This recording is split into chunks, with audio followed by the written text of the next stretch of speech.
اللهم صل على سيدنا ومولانا محمد. بسم اللہ الرحمن الرحیم. مولا یصلی وسلم دائما ابدا علی حبیبک خیر خلق کلہم. السلام علیکم. آپ کا میزبان زبیر علوی بزم عقیدت میں حاضر خدمت ہے. ناظرین، پچھلے پروگرام میں ہم نے بات کی تھی، نماز کے بارے میں بات ہوئی تھی اور نماز کے واجبات اور فرائض کیا ہے، اس کے حوالے سے ہم نے خصوصی گفتگو کی. اور کیونکہ یہ مہینہ رجب المرجب کا ہے، اس ماہ مبارکہ میں آپ صلی اللہ علیہ وآلہ وسلم کو اللہ نے معراج سے نوازا، اور معراج میں سب سے بڑا جو تحفہ ملا، جو سب سے بڑا انعام ملا، جو گفٹ ملا، وہ تھی نماز. جو آپ کو تحفہ ملا اس امت کے لیے، آیا اس امت نے اس تحفے کو سنبھال کے رکھا یا ضائع کر دیا؟ اسی موضوع پر گفتگو کریں گے. ہمارے ساتھ اسٹوڈیو میں تشریف فرما ہے علامہ مفتی محمد وسیم صادق بندگی، اور نعت رسول مقبول صلی اللہ علیہ وآلہ وسلم پیش کرنے کے لیے ہمارے اسٹوڈیو میں تشریف فرما ہے معروف سنخواں جناب دانیال شیخ اجمیری. اس سے قبل کہ ہم اپنے پروگرام کا آغاز کریں، لیکن ہمارے پاس خوبصورت آواز والے سنخواں دانیال شیخ اجمیری موجود ہیں. آپ کی اجازت سے پہلے ہم حمد کا نذرانہ سنتے ہیں. جی دانیال. تیری شان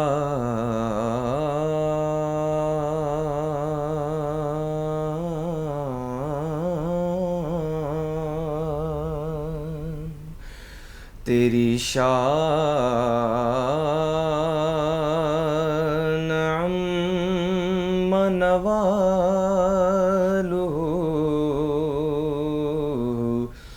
اللہ جل جلالہ اللہ جل جلالہ.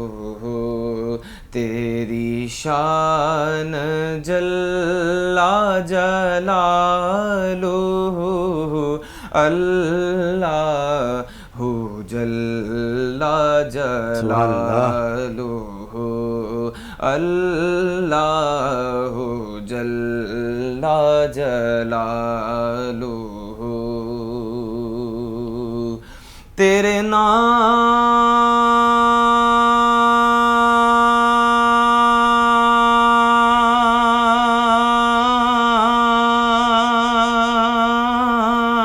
نام میرے اللہ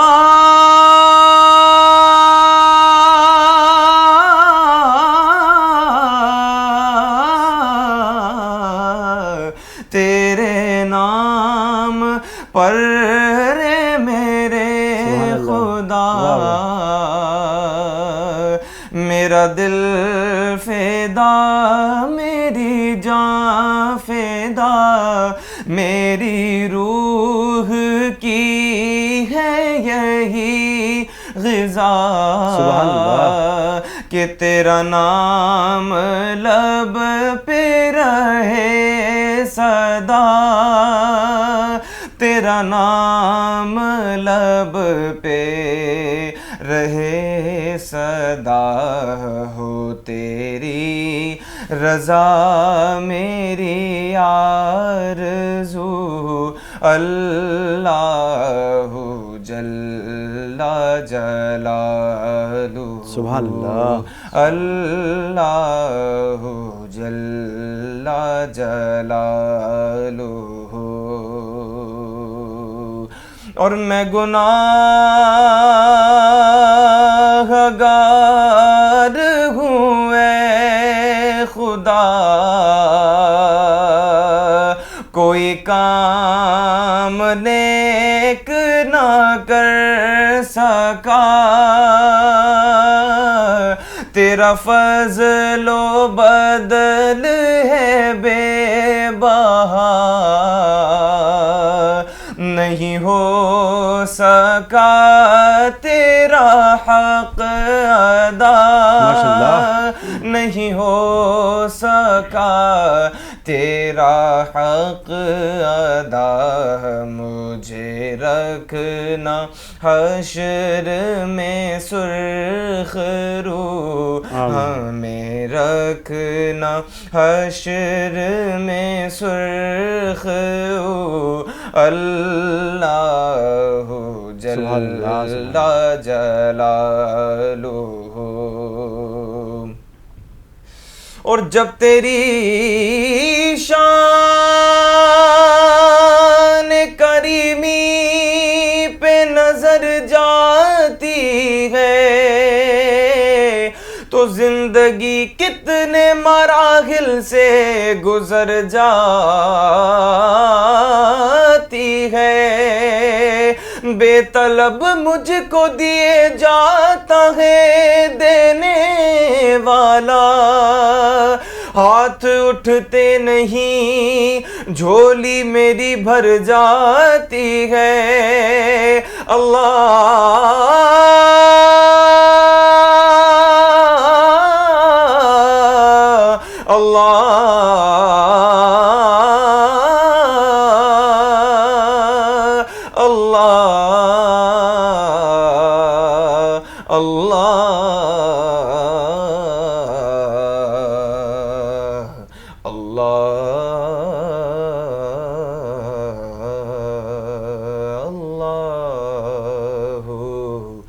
جل جلالہ.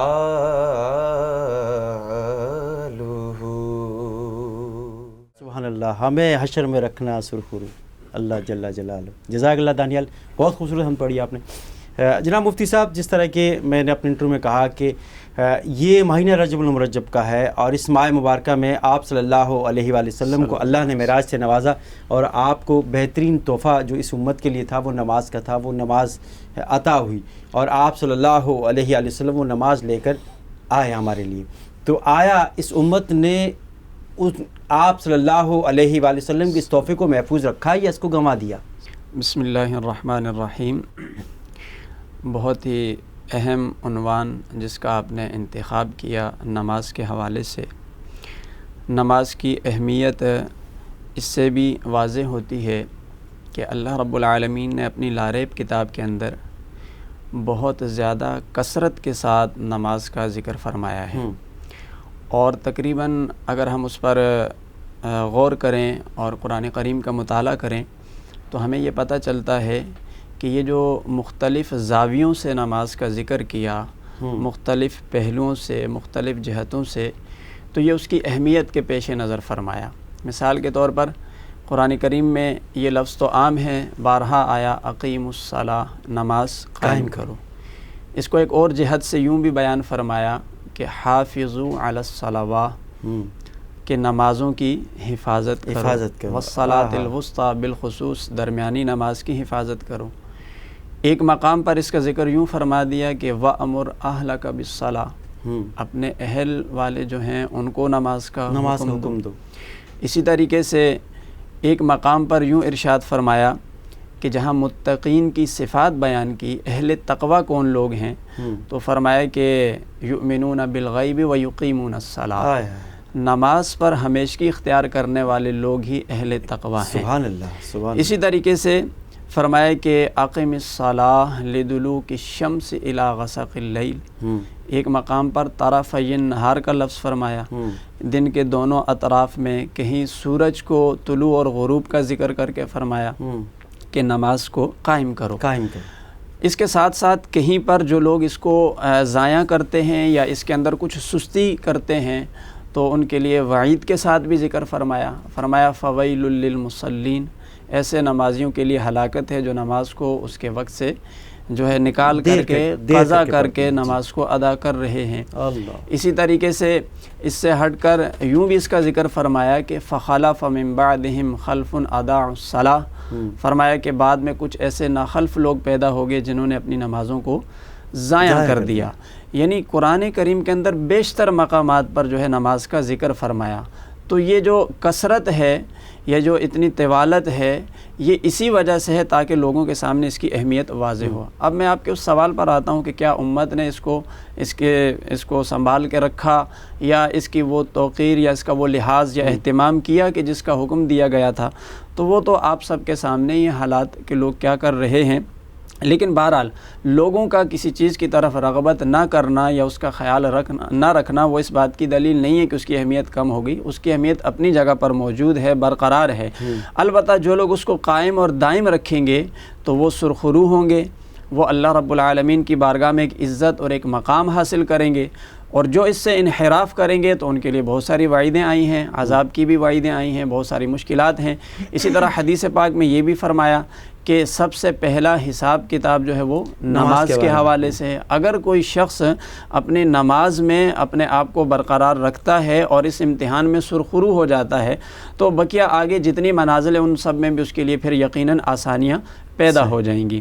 اس کے ساتھ ساتھ نماز کا ایک اہم پہلو یہ ہے کہ جو شخص اخلاص کے ساتھ نماز کو باقاعدہ اہتمام کے ساتھ ادا کرتا ہے تو اس کے اثرات اس کے معاشرتی پہلو پر بھی جاتے ہیں، اس کے معاشرے کے اندر بھی ایک اثر انداز ہونے کا اس سے کم کیا معاشرتی پہلو پہ جائے، ہم وہی جو ہمارا جو سوال ہے کہ جس طرح کہ ایک نماز آپ صلی اللہ علیہ وسلم کی یہ حدیث مبارکہ ہے کہ نماز جنت کی کنجی ہے، کہ ہم نماز پڑھیں گے تو جنت کا راستہ ہمیں ملے گا، لیکن وہ لوگ جو نماز ادا نہیں کر رہے، نماز کا خیال نہیں کرتے، مسجد کی دکانوں میں ان کی دکان ہے، اب مسجد میں اذان ہو رہی ہے، لوگ نماز کی طرف جا رہے ہیں اور وہ مسجد کے گیٹ پہ بیٹھا ہے لیکن نماز نہیں پڑھ رہا، کیا حکم ہے اس کے لیے؟ دیکھیے، چاہے وہ مسجد کی گیٹ پر بیٹھا ہو، چاہے وہ شخص مسجد کے اندر بیٹھا ہو، چاہے وہ گھر میں بیٹھا ہو یا وہ کسی کام میں مصروف ہو، نماز تو بہرحال کسی بھی لحاظ سے معاف نہیں ہے۔ حتیٰ کہ بہت سارے ہمارے اعمال ایسے ہیں جس کا کوئی نہ کوئی شریعت نے متبادل رکھا ہوا ہے، اگر بالفرض آپ اس کو نہیں کر سکتے تو اس کا کوئی نعم البدل موجود ہے۔ مثلا حج کرنا ایک شخص پہ فرض ہو گیا لیکن وہ معذور ہے، نہیں جا سکتا تو حج بدل کروا دے۔ ایک شخص کے اوپر رمضان کے روزے آئے، وہ ایسی دائمی بیماری میں مبتلا ہو گیا کہ اب وہ کبھی نہیں رکھ سکتا تو اس کا فدیہ ادا کر دے۔ لیکن یہ بات یاد رکھنے کی ہے کہ نماز کا کوئی بھی نعم البدل نہیں ہے، نماز تو آپ کو ہر حال میں ادا کرنی ہے۔ صحیح، نماز چاہے آپ بیمار ہیں تب بھی ادا کرنی ہے، آپ سفر میں ہیں تب بھی ادا کرنی ہے۔ حالانکہ آپ دیکھیں سفر کی وجہ سے شریعت نے بہت سارے احکام اٹھا دیے، مثال کے طور پر قربانی اگر کسی پر واجب ہے اور وہ سفر میں ہے تو اس پر قربانی واجب نہیں۔ رمضان کے روزے اگر کوئی سفر میں ہے تو اس پر وہ فرض نہیں ہے فی الحال اس سفر کے دوران، لیکن نماز ایک ایسا عمل ہے کہ جو کسی حال میں بھی معاف نہیں کیا گیا، یعنی ہر حال میں آپ کو اس کو ادا کرنا ہے۔ اب رہے وہ لوگ کہ جو اس میں سستی کر رہے ہیں یا وہاں بالکل مسجد کے قریب ہیں یا گھر میں ہیں اور وہ ادا نہیں کر رہے، تو ابھی جو آیت مبارکہ میں نے آپ کے سامنے پڑھی تھی سورہ مریم کی کہ فَخَلَفَ مِن بَعْدِهِمْ خَلْفٌ أَضَاعُوا الصَّلَاةَ فَسَوْفَ يَلْقَوْنَ غَيًّا، اللہ رب العزت نے فرمایا جو لوگ نماز ضائع کر رہے ہیں ان قریب ہم اس کو جہنم کا ایک طبقہ ہے جس کو غی کا نام دیا گیا اس میں ڈالا جائے گا۔ یہ جہنم کی ایسی وادی ہے کہ جس سے خود جہنم بھی پناہ مانگتا ہے۔ یہ وعیدیں اسی لیے آئی ہیں اور یہ حقیقت پر مبنی ہے، یہ محض کوئی کہانی یا کوئی ایسی فکر و نظر نہیں ہے جو صرف ڈرانے کی حد تک محدود ہے، بلکہ اس کا تعلق حقیقت کے ساتھ ہے کہ اگر واقعتاً کوئی شخص اس طرح سے نماز کو ضائع کر رہا ہے تو وہ اس مرحلے پر جائے گا اور ان عذابوں کا سامنا اس کو کرنا ہے۔ اور جو لوگ نماز کی پابندی کریں گے، نماز کو وقت پر ادا کریں گے، ان کے لیے اللہ تعالیٰ نے اتنا بڑا انعام رکھا ہوا ہے۔ قرآن کریم میں آتا ہے جب میدان محشر قائم ہوگا تو میدان محشر قائم ہونے کے بعد اس کے ایک دن کی مقدار یوں بیان فرمائی کہ جو 50,000 سال پر محیط ہے۔ اب صحابہ اکرام نے عرض کی یا رسول اللہ صلی اللہ علیہ وسلم ہم 50,000 سال وہاں پر کیسے گزاریں گے جبکہ یہاں 50 سالہ زندگی گزارنا دشوار ہے جو مشکلات پر مبنی ہو، اور وہ 50,000 سال سورج سوا نیزے پر ہوگا، زمین تانبے کی ہوگی اور لوگ جو ہے پیاس کے عالم میں ان کی زبانیں باہر آ جائیں گی، تو ہم کیسے گزاریں گے؟ آپ علیہ السلام نے فرمایا کہ مومن بندے کے لیے تو وہ 50,000 سال یوں ہوں گے جیسے ایک فرض نماز کا وقت ہوتا ہے۔ اب جو فرض نماز یہاں پڑھ رہا ہے، جو فرض نماز کی ادائیگی کر رہا ہے، جو مختصر سا وقت نماز کے لیے نکال رہا ہے 5-10 منٹ کا، اس کے لیے 50,000 سال کو ان 5 منٹ پر تبدیل کر دیا جائے گا۔ یہ بہت بڑا انعام ہوگا، بہت بڑا انعام۔ اچھا، وہ لوگ جو نماز پڑھتے ہیں بظاہر تو وہ 5 وقت نماز پڑھتے ہوئے نظر آتے ہیں، لیکن اپنے کاروبار میں، اپنے معاملات میں ان نمازوں کا ان پر اثر نہیں ہوتا، تو ایسی کیا وجہ ہے کہ یا وہ ان کی نماز میں اخلاص نہیں ہے یا جو ہے کہ ان چیزوں کے جو نماز کے لیے ضروری لوازمات ہیں ان کو پورا نہیں کرتے؟ کیا وجہ ہے؟ دیکھیں، نماز کا تعلق 2 چیزوں سے ہے، ایک نماز کا ظاہر ہے، ایک نماز کا باطن بھی ہے۔ اگر آپ نے صرف نماز کا ظاہر پورا کر دیا اور اس کے باطن کا لحاظ نہ کیا تو پھر وہی جو بات میں شروع میں کر رہا تھا کہ پھر وہ اثرات آپ کے معاشرے پر بھی آتے ہیں۔ اب قرآن کریم میں فرمایا کہ ان الصلاۃ تنہی عن الفحشاء والمنکر، کہ بے شک نماز جو ہے وہ بے حیائی سے برائی سے روکتی ہے۔ اب بے حیائی اور برائی میں معاشرے کے تمام پہلو ہیں، آپ جھوٹ بول رہے ہیں، آپ دھوکہ کر رہے ہیں، آپ خیانت کر رہے ہیں، آپ کسی کے ساتھ فراڈ کر رہے ہیں، کسی کو اذیت دے رہے ہیں، یہ تمام برائیاں اس کے اندر شامل ہیں۔ ساتھ ساتھ یہ چیزیں بھی کر رہے ہیں وہ۔ تو اب دیکھیے قرآن تو یہ کہہ رہا ہے، بعض لوگوں کے ذہن میں یہ سوال بھی پیدا ہوتا ہے، پھر یہ کنفیوژن ہے کہ بھئی قرآن نے تو کہہ دیا کہ نماز پڑھنے والا جو ہوگا وہ بے حیائی برائی سے رک جائے گا۔ ہم بے شمار لوگوں کو دیکھ رہے ہیں نماز پڑھ رہے ہیں، پابندی سے پڑھ رہے ہیں، لیکن وہ اس برائی اور بے حیائی سے نہیں باز آ رہے۔ اصل میں وجہ یہ ہے کہ وہ نماز کا ظاہر تو ادا کر رہے ہیں، نماز کا ظاہر یہ ہے کہ آپ نے وضو کیا، آپ سامنے کھڑے ہوئے، رکعت آپ نے وقت کے اندر ادا کر دی۔ ایک اس کا باطن ہے، باطن اخلاص کا نام ہے، خشوع اور خضوع کا نام ہے، اور اس کے اندر عاجزی اور انکساری کا نام ہے، اور واقعتاً دل سے بھی وہاں پر حاضر ہونے کا نام ہے۔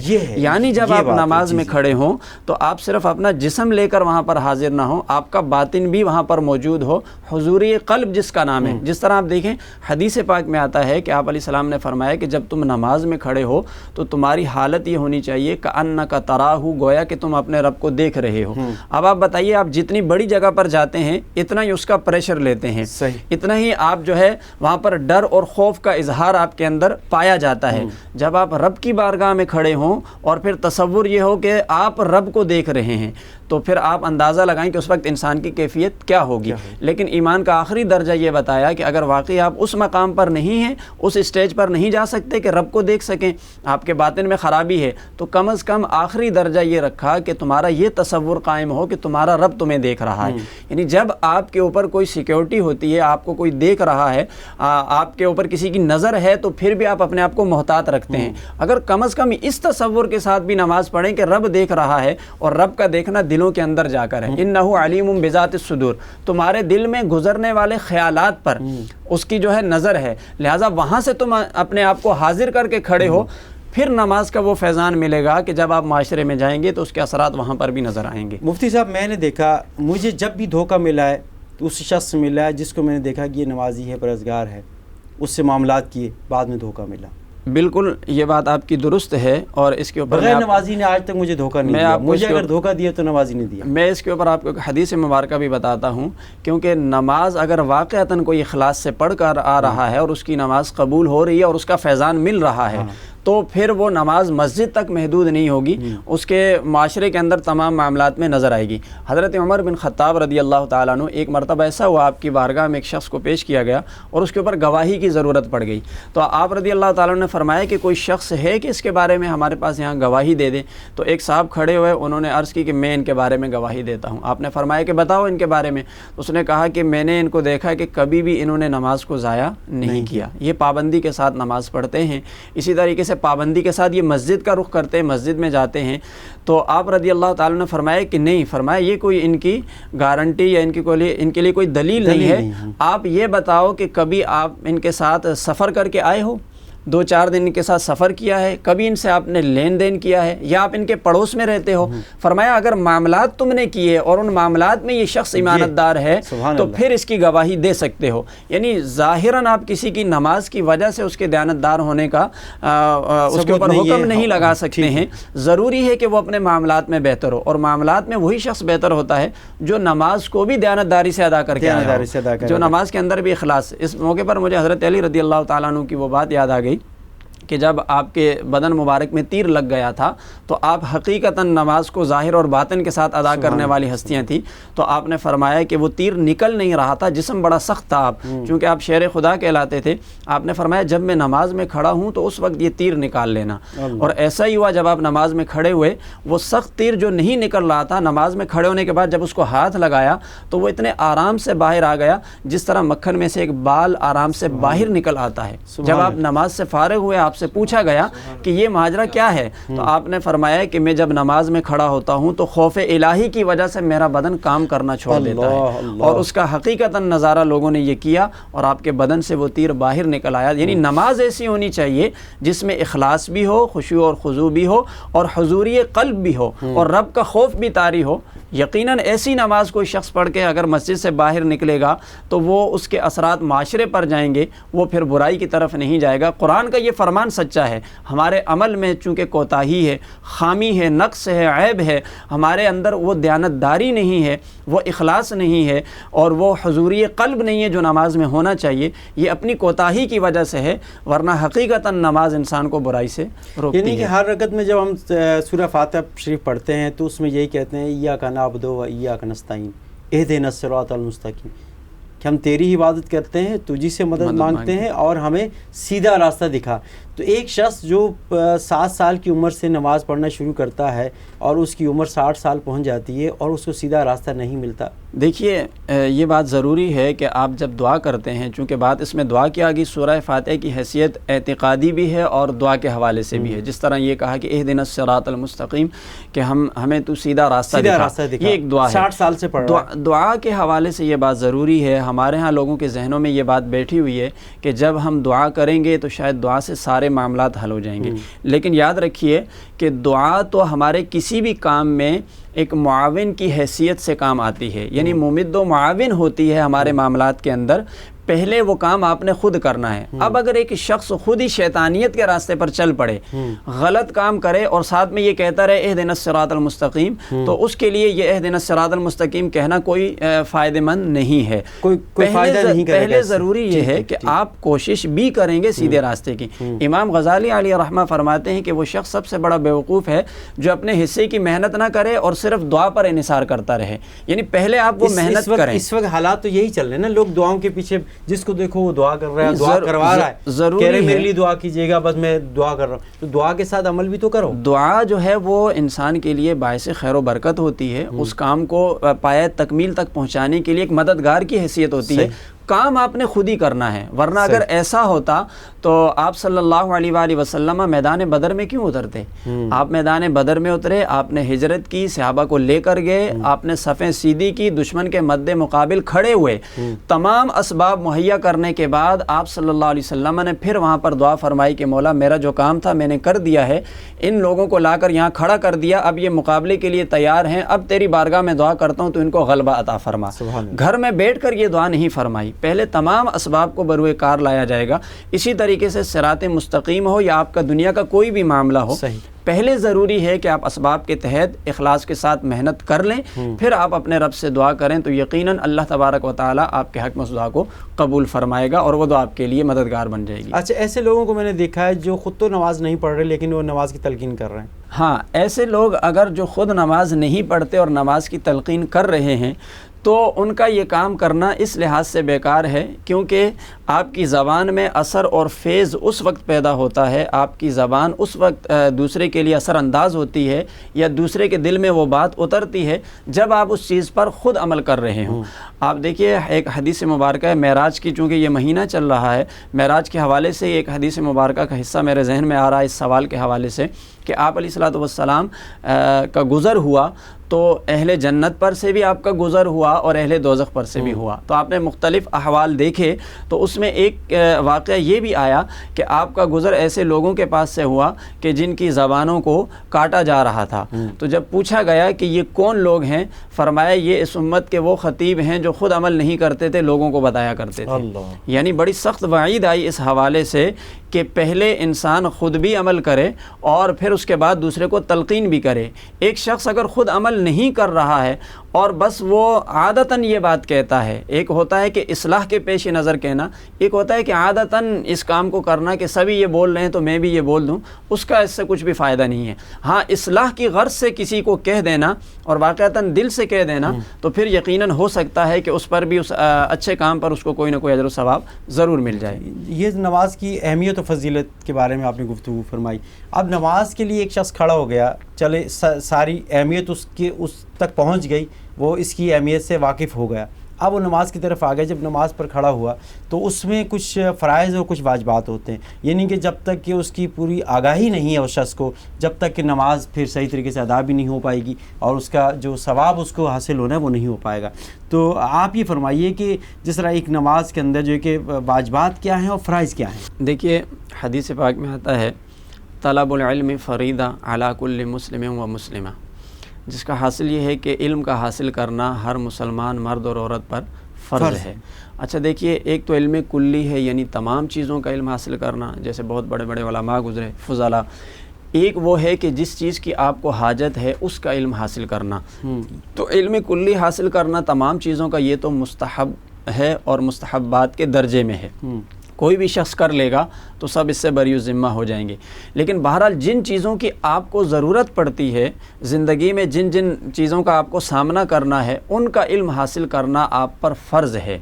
مثال کے طور پر ایک شخص بزنس مین ہے، تجارت کر رہا ہے، تجارت کے شرعی مسائل کا سیکھنا اس پر فرض ہے۔ اب ہم نماز پر آ جاتے ہیں، تو بالغ ہونے کے بعد نماز فرض ہو جاتی ہے۔ جس شخص پر نماز فرض ہے اس کے لیے نماز کے احکام کو جاننا بھی فرض ہو گیا، نماز کی شرائط بھی پتہ ہوں، نماز کے فرائض بھی پتہ ہوں، اس کو نماز کے واجبات بھی، ضروری جو احکام ہیں۔ اچھا ایک بات یہاں میں وضاحت کر دوں، چونکہ نماز کے مسائل بہت زیادہ ہیں، اس کے مسائل بہت زیادہ ہیں، لیکن ان میں جو ضروری اور روزانہ پیش آنے والی چیزیں ہیں ان کا احاطہ کرنا ہر شخص کے لیے ضروری ہے، اسے پتہ ہونا چاہیے۔ آپ نے بات فرائض کی تو نماز کے فرائض جو ہے وہ 7 فرض ہیں نماز کے، جو ہر شخص کو پتہ ہونا چاہیے۔ اچھا فرض کے حوالے سے یہ بات بھی ذہن میں رہے، فرض وہ ہوتا ہے کہ جس کے بنا نماز نہیں ہو سکتی، کوئی ایک بھی چھوٹ جائے تو نماز نہیں ہوگی۔ جی، چونکہ فرض تو یعنی جو فرائض ہوں گے ان کا تو ادا کرنا بہرحال ضروری ہے۔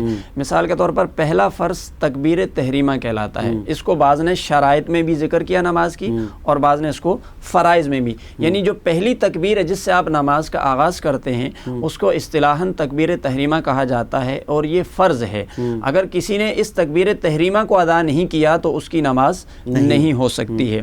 اسی طریقے سے نماز کا دوسرا فرض ہے قیام کرنا، قیام کہتے ہیں کھڑا ہونا۔ اچھا دیکھیے اس میں پھر تھوڑی تفصیل بھی ہے، مثال کے طور پر ایک شخص قیام کی قدرت نہیں رکھتا تو پھر اس کے مسائل پھر الگ ہوں گے۔ بہرحال جو شخص قدرت رکھتا ہے اس کے لیے نماز میں قیام کرنا یہ فرض ہوگا، تکبیر تحریمہ اور اس کے بعد قیام کرنا۔ جی ہاں، پھر نماز کا جو تیسرا فرض ہے وہ ہے قراءت کرنا، قرآن کریم کا پڑھنا۔ مطلقاً قرآن کریم کا پڑھنا فرض ہے، ایک آیت ہو، یعنی مطلقاً قرآن کا پڑھنا نماز میں یہ فرض ہے۔ بقیہ 3 آیات، ایک چھوٹی سورت، وہ واجبات میں آتی ہیں، لیکن مطلقاً قراءت فرض ہے۔ اگر بالکل قراءت نہیں ہوئی تو نماز نہیں ہوگی۔ چوتھا جو ہے نماز کا جو فرض ہے وہ ہے رکوع کرنا، یعنی نماز میں رکوع بھی فرض ہے۔ پھر اس کی کیفیات اور طریقہ وہ سب یعنی الگ ہے، وہ تفصیل طلب مسئلہ ہے۔ اس کے بعد نماز کے اندر سجدہ کرنا، یہ جو ہے یہ بھی فرض ہے۔ اور آخری رکعت جو ہوتی ہے، چاہے وہ 2 رکعت والی نماز پڑھ رہے ہیں یا 3 رکعت والی یا 4 رکعت والی نماز، جو آخری آپ کی رکعت ہوگی اس کے بعد جو قاعدہ کرتے ہیں جس کو قاعدہ اخیرہ کہا جاتا ہے، یہ بھی نماز کے اندر فرض ہے۔ اور نماز کا 7واں اور آخری فرض ہے جس کو اصطلاحاً کہا جاتا ہے خروج بصنعہ۔ اس کا مطلب یہ ہوتا ہے نماز سے نکلنا، یعنی نماز سے نکلنا۔ اب نکلنے کے لیے لفظ سلام ہم استعمال کرتے ہیں، قصداً لفظ سلام کہہ کر نماز سے نکلنا، یہ بھی نماز کے فرائض میں سے آتا ہے۔ اب ان میں سے ہر ایک کی اپنی وضاحت ہے، تفصیل ہے اس کے اندر، لیکن مجموعی طور پر یہ 7 فرائض ہیں جن کا نماز کے اندر پایا جانا ضروری ہے۔ ان میں سے کوئی ایک فرض بھی نہیں پایا گیا تو نماز ادا نہیں ہوگی۔ واجب اور فرض میں کیا فرق ہے؟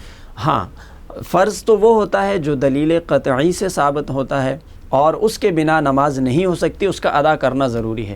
واجب جو ہوتا ہے اس کو اصطلاحاً بولتے ہیں دلیل ظنی سے ثابت ہونا، ٹھیک ہے، اس کے اندر کوئی نہ کوئی ایسی بات ہوتی ہے جس کی وجہ سے اس کو واجب کے درجے میں رکھا جاتا ہے۔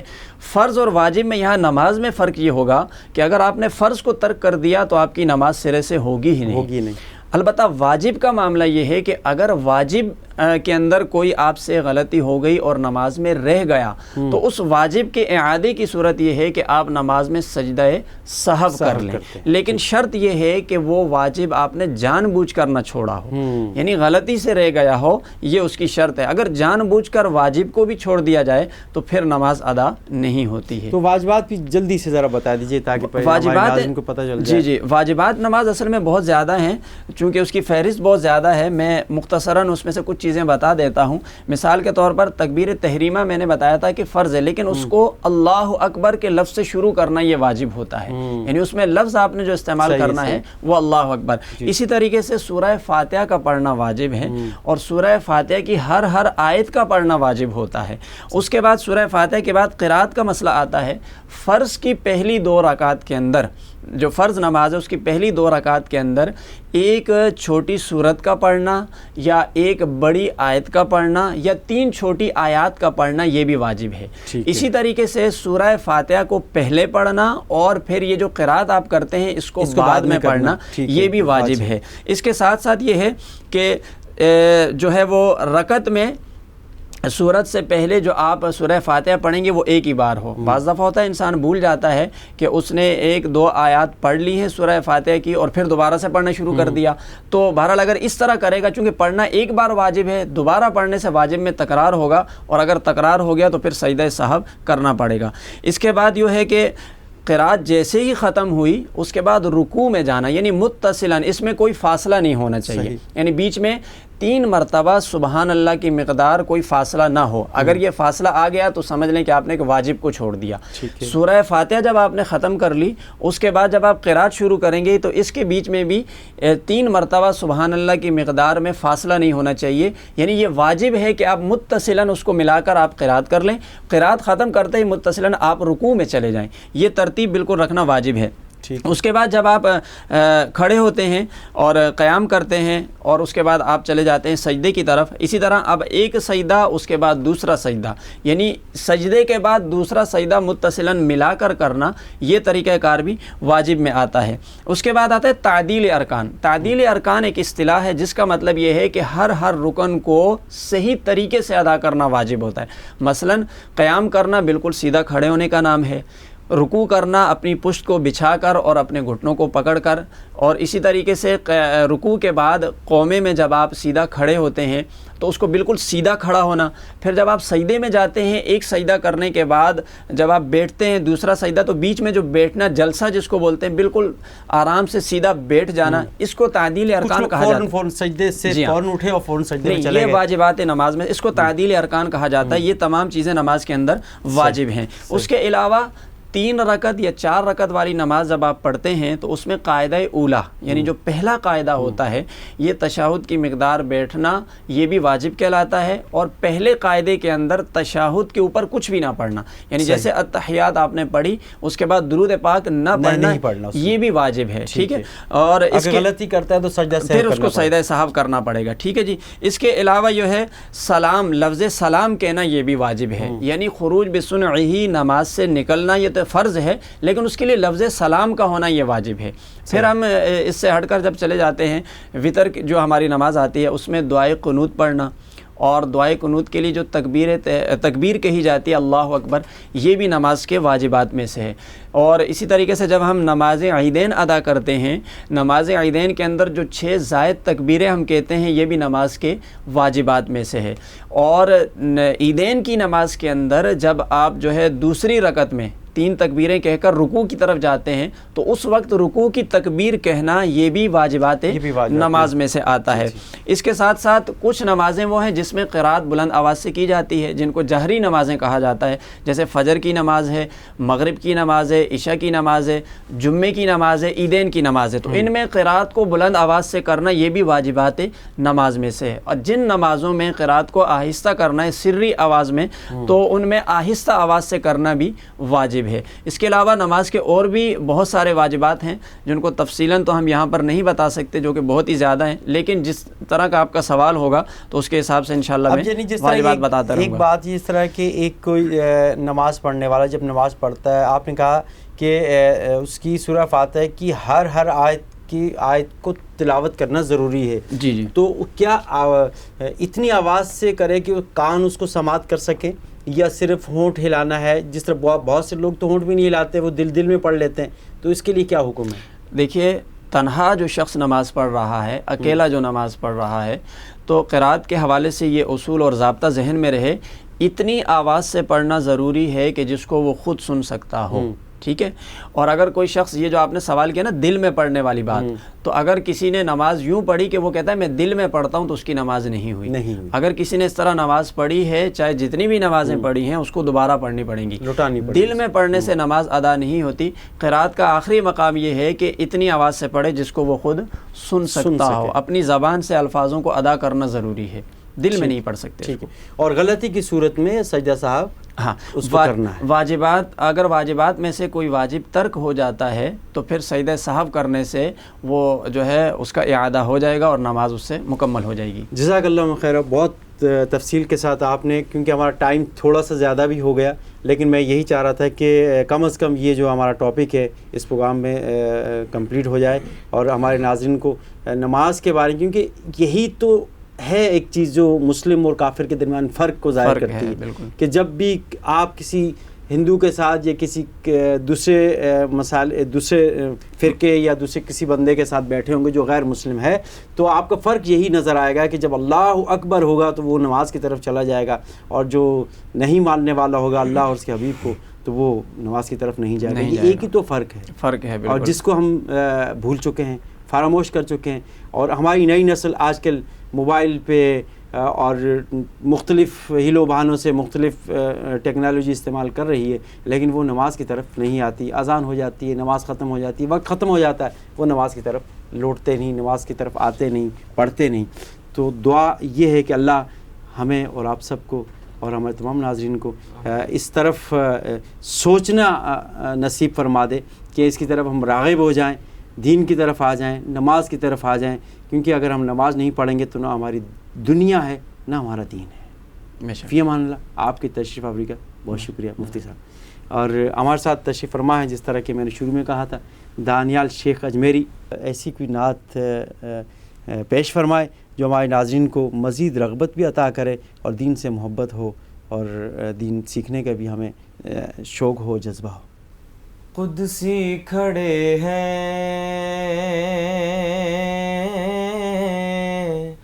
حیران ہو کر،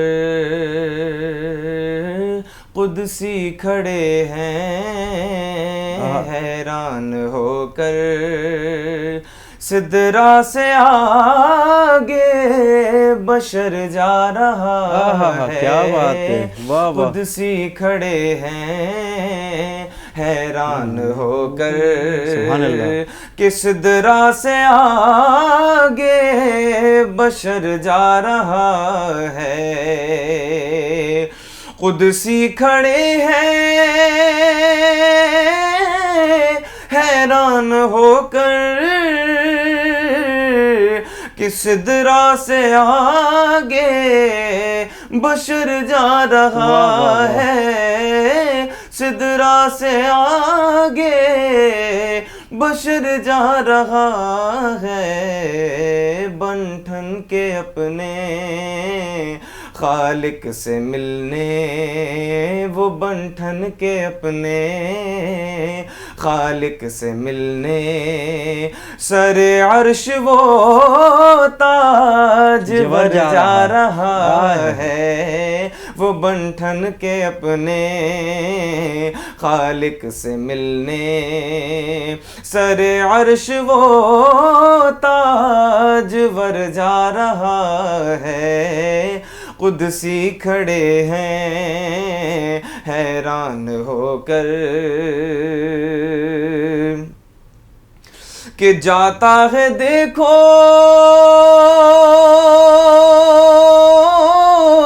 بے خوف ایسے، کہ سب جانتا ہو راہ وہ جیسے، کہ سب جانتا ہو راہ وہ جیسے، وہ یوں جا رہا ہے